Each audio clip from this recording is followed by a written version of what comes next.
वो क्या था? रॉकी माउंटेन्स के रोलिंग पोर्शन पर से हाइकिंग करती हुई एक लड़के और लड़की की जोड़ी ने खतरनाक मोड़ लिया है। वहां झाड़ी में कुछ है, लड़का रक्षात्मक पोज में आने से पहले उससे कहता है। वो दोनों झाड़ी को गौर से देखते हैं।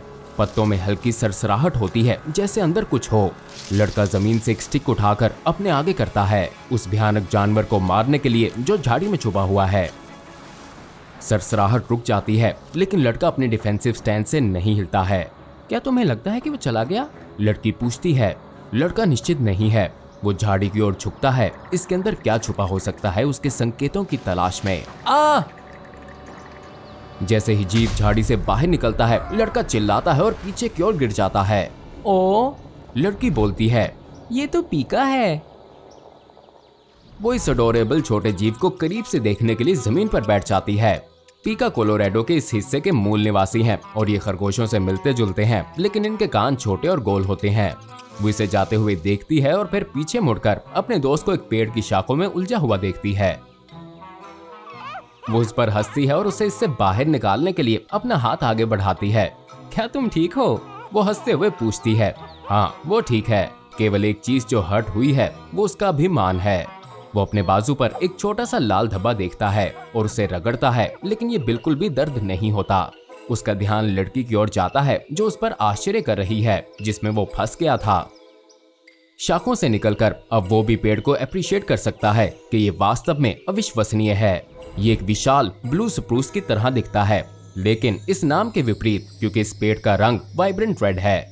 मैंने ऐसा कभी कुछ नहीं देखा, वो कहती है और लड़का भी सहमत होता है। दोनों नहीं जानते कि ये कौन सी प्रजाति है और हैरानी की बात ये भी है कि वहाँ ऐसा कोई और पेड़ नहीं है। हो सकता है कि किसी और जेनेटिक डिफेक्ट के कारण हो जो ब्लू स्प्रूसिस को रेड कर देता हो। एक पल के लिए पेड़ को एडमायर करने के बाद जोड़ी फैसला करती है कि वो काफी दूर निकल गए हैं और उन्हें अब कार में वापस आना चाहिए है। वो मजाक करती है कि वो एक जंगली जानवर के साथ भाग दौड़ करने में ही थक गया है और वो भी इस पर हंसता है, लेकिन स्पष्ट रूप से उसकी ईगो हर्ट हुई है। लड़का अपनी कार को लड़की के घर के सामने रोकता है और वो उसका हाइकिंग पे ले जाने के लिए शुक्रिया करती है।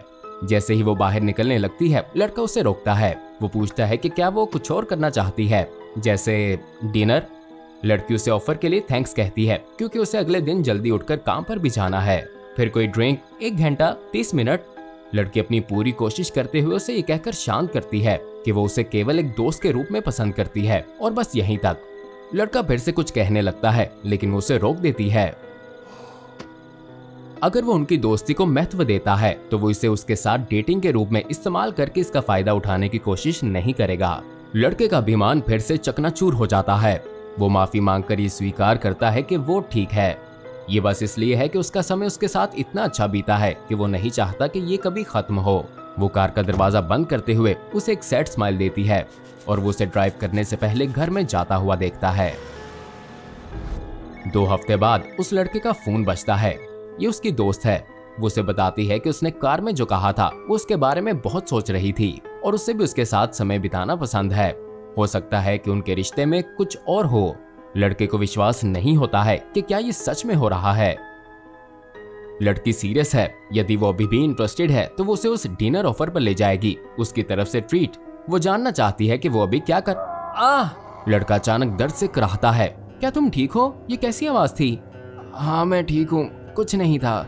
लड़का उससे कहता है, अभी बस इतना है कि ये समय ठीक नहीं रहेगा।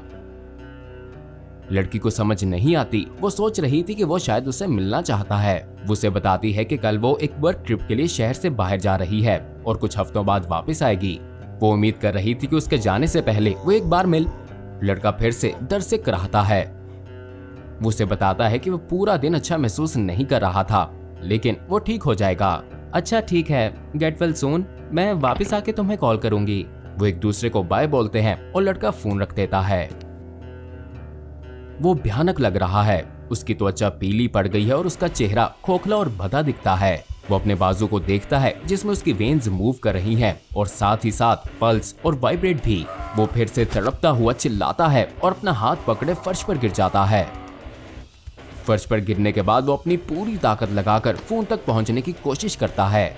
उसका हाथ टेबल के ऊपर पड़े उसके फोन को ढूंढता है। जब वो नीचे गिर जाता है वो इसे उठाकर डायल करता है 911। इससे पहले कि वो 1 को फिर से दबाता, इंटेंस पेन की एक और लहर उसके शरीर से गुजरती है। कई हफ्तों बाद लड़की उसके घर के बाहर खड़ी है। उसके फ्रंट पोर्च पर मेल्स और न्यूज़पेपर का ढेर लगा हुआ है, जैसे कि पिछले कुछ समय से कोई घर से बाहर या अंदर नहीं गया। वो दरवाजे पर दस्तक देती है, लेकिन कोई रिस्पॉन्स नहीं मिलता। हेलो, वो आवाज देती है, लेकिन अब भी कुछ नहीं। उसको चिंता होती है। उसने कई बार उसे फोन करने की कोशिश की, लेकिन लड़के ने कोई जवाब नहीं दिया और ना ही कोई मैसेज। वो हैंडल को घुमाती है और उसे आश्चर्य होता है कि दरवाजा खुला है। वो अंदर आती है और यहाँ कमरे में बहुत अंधेरा है। वो तुरंत ही एक तेज सुगंध से प्रभावित होती है। पाइन। वो दीवार पर हाथ मारती है और उसे स्विच मिल जाता है। वो लाइट को ऑन करती है और उसे विश्वास नहीं होता कि उसके सामने क्या है। कमरे के बीच में एक विशाल स्प्रूस ट्री है। इसकी ऊपरी शाखें छत को छू रही हैं। वो आगे बढ़कर पेड़ की लाल शाखों को छूती है। वो चिपचिपी और गीली लगती हैं। वो अपना हाथ पीछे करती है और देखती है कि इस पर कुछ लाल सब्सटेंस लगा है। तभी उसे कुछ और नजर आता है। पेड़ के तने के बीच में फंसा उसके दोस्त का आधा शरीर है। दुर्भाग्य से कभी भी इस जोड़ी को अपनी भावनाओं को विकसित होते देखने का अवसर नहीं मिला, क्योंकि इससे अनजान ये खूबसूरत पेड़ वास्तव में एक बहुत ही घातक अनोमली है, जिसे एससीपी फाउंडेशन SCP-867 के रूप में जानती है। लेकिन इसका एक प्रॉपर निकनेम भी है, ब्लड स्प्रूस। SCP-867 वो है, ये कम से कम प्रतीत होता है कि ये पीसिया पंजेंस प्रजातियों के समान ही है, जिसे बेहतर ढंग से ब्लू स्प्रूस कहा जाता है। बेशक 867 और इसके नॉन अनोमलस समकक्ष के बीच कई नाटकीय अंतर हैं। विजिबल और सबसे स्पष्ट इसका रंग है, जबकि ब्लू स्प्रूसेस जैसे नाम से ही स्पष्ट है आमतौर पर नीले हरे रंग के होते हैं, जबकि SCP-867 का रंग गहरा वाइब्रेंट रेड है। एक और बड़ा विशाल अंतर ये भी है कि ब्लड स्प्रूस में किसी भी प्रकार की सीड कोन्स की कमी होती है, जिसे आप आमतौर पर पाने की उम्मीद करते हैं। बिना पाइन कोन्स के और बीजों को फैलाने के कारण आपका ये पूछना बिल्कुल ठीक होगा कि फिर SCP-867 रिप्रोड्यूस कैसे करता है। इस सवाल का जवाब ही इस खूबसूरत पेड़ को एक खतरनाक अनोमली बनाता है। SCP-867 कैसे रिप्रोड्यूस करता है, इसका रहस्य इसकी पत्तियों में पाया जाता है। जबकि वो पाइन नीडल की तरह दिखती हैं, SCP-867 की पत्तियां वास्तव में नीडल्स ही हैं। इनका स्ट्रक्चर हाइपोडर्मिक नीडल्स के समान होता है और प्रत्येक में एक लंबा पतला बीज होता है, जो बेस पर छोटी गैस पॉकेट के ऊपर होता है।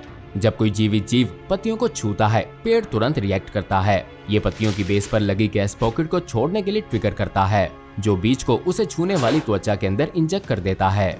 ये प्रोसेस काफी हद तक ऑटो इंजेक्टर्स प्रोसेस के समान है, जो जल्दी से एलर्जिक रिएक्शंस को ट्रीट करती हैं। बीज अपने आप में बहुत छोटा होता है और एक लिक्विड में कोटेड होता है, जिसमें एनेस्थेटिक और कोगुलेंट दोनों प्रॉपर्टीज होती हैं, जिस कारण ये प्रोसेस लगभग अनडिटेक्टेबल बन जाता है।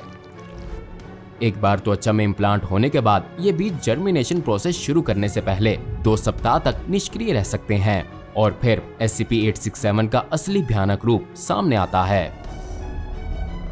एक बार जब बीज बढ़ने लगते हैं तो वो मिट्टी से उगने वाले पौधों की तरह त्वचा में घुसने की कोशिश नहीं करेंगे। इसकी बजाय यह जीव पौधा अपने होस्ट के शरीर के भीतर विकसित होगा और पूरे सर्कुलेटरी सिस्टम में फैल जाएगा। ये प्रोसेस होस्ट के लिए बेहद दर्दनाक होता है। पौधे के टेंड्रिल्स उसकी वेन्स और कैपिलरी सिस्टम के माध्यम से इसे स्ट्रेच और प्रेस करते हैं, क्योंकि ब्लड स्प्रूस इनके भीतर ही बढ़ता है। आखिरकार पौधे के टेंड्रिल्स का लगातार बढ़ता आकार बहुत अधिक बढ़ जाता है और वेन्स फटने लगती हैं, जिससे गंभीर इंटरनल ब्लीडिंग होती है और जिसके तुरंत बाद ही होस्ट की मौत हो जाती है। पूरा प्रोसेस काफी तेज है, जिसमें केवल 24 घंटे लगते हैं बीज को होस्ट के शरीर में बढ़ने से उसकी मृत्यु तक। लेकिन ये एक दिन भी पीड़ित व्यक्ति को सदियों तक महसूस होता है, क्योंकि उसे ऐसा लगता है कि पौधा उसके शरीर में तेजी से बढ़ रहा है। लेकिन भले ही होस्ट की मौत हो गई हो, ये पैरासिटॉइड पेड़ उसके साथ खत्म नहीं होता है, कम से कम उनके शरीर के साथ। मौत के तुरंत बाद शरीर से एक नया ब्लड स्प्रूस इंस्टेंस फूटेगा। रेड ट्री शुरू में काफी छोटा होता है, लेकिन ये तेजी से बढ़ता रहता है, जैसे इसने पहले अपने होस्ट के शरीर में किया था, और केवल 30 दिनों में ही एक पूरा पेड़ बन जाएगा। और अधिकांश अन्य पौधों के विपरीत SCP-867 लाइट और सॉइल कंडीशंस की परवाह किए बिना बढ़ने में सक्षम है, क्योंकि ये फोटोसिंथेसिस के माध्यम से भोजन का उत्पादन नहीं करता है। ये पौधा मांसाहारी है। जैसे जैसे ये बढ़ता है 867 धीरे धीरे अपने होश के शरीर का उपभोग करेगा जब तक के ब्लड ब्रेड फ्री के अलावा कुछ भी नहीं बचता। SCP-867 के इंस्टेंसेस को पहली बार 1900 के दशक के दौरान कोलोराडो में आइडेंटिफाई किया गया था, जिसमें कई हाइकर्स और पार्क रेंजर्स के लापता होने की रिपोर्ट्स मिली थीं। SCP फाउंडेशन ने जांच के लिए उस क्षेत्र में एक टीम भेजी और उन्होंने तुरंत ही इस फैले हुए अज्ञात पेड़ की कई इंस्टेंसेस की खोज की। कई छोटे पौधों को भी एक्वायर किया गया था। हालांकि दुर्भाग्य से इस कारण कई एजेंट्स की मौत हो गई, जिन्हें अभी तक ये पता नहीं चला था कि रेड स्प्रूसेस कितने खतरनाक हो सकते हैं। एक बार इनके थ्रेट लेवल को ठीक से एसेस करने के बाद कई स्पेसिमेंस को रिसर्च पर्पसेस के लिए कंटेन कर लिया गया, जबकि अन्य सभी आइडेंटिफाइड इंस्टेंसेस को जंगल में नष्ट कर दिया गया। SCP-867 की बाकी इंस्टेंसेस को यूक्लिड क्लासिफाई किया गया है और अब उन्हें सुरक्षित रूप से एक बायो कंटेनमेंट साइट में रखा गया है। पौधों के साथ सीधे मानव संपर्क की अनुमति नहीं है और अधिकांश टेस्ट और अपकीप के लिए रिमोट रोवर्स का उपयोग किया जाता है। यदि किसी कारण से किसी व्यक्ति के लिए 867 के कंटेनमेंट सेल में जाना आवश्यक है तो उन्हें केवलर अंडरलिंग के साथ फुल हैजमेट सूट्स पहनने होंगे और सेल से बाहर निकलने पर फुल हर्बिसाइडल ट्रीटमेंट और इंस्पेक्शन से गुजरना होगा। यदि कोई भी संभावित पंक्चर मार्क्स पाए जाते हैं तो उस व्यक्ति को कम से कम 15 दिनों के लिए क्वारंटीन किया जाएगा। हमारी प्रकृति ये बहुत सुंदर, पीसफुल और कामिंग है, लेकिन फिर भी किसी भी तरह से हमें मारने की कोशिश करने के लिए डिटरमेंट भी। यदि आप जंगल में हाइकिंग या कैंपिंग करने के लिए आए हैं तो इस बेहद प्रसिद्ध कहावत को याद रखने की कोशिश करें, जिसे मैंने शायद अभी बनाया है या पहले बनाया था। ये यूं है, leaves of tree, let them be, needles of red, well, you are probably already dead। अब जाइए और जाकर डॉक्टर बॉब की फाइल से SCP-021 द स्किन वर्म देखें, एक और डेडली अनोमली जो पैरासिटिक टेंडेंसीज रखने की क्षमता रखती है। और वीडियो कैसी लगी ये हमें कमेंट्स में बताना। इस वीडियो को लाइक करना और यदि चैनल को सब्सक्राइब नहीं किया है तो ये सब करना ना भूलिएगा।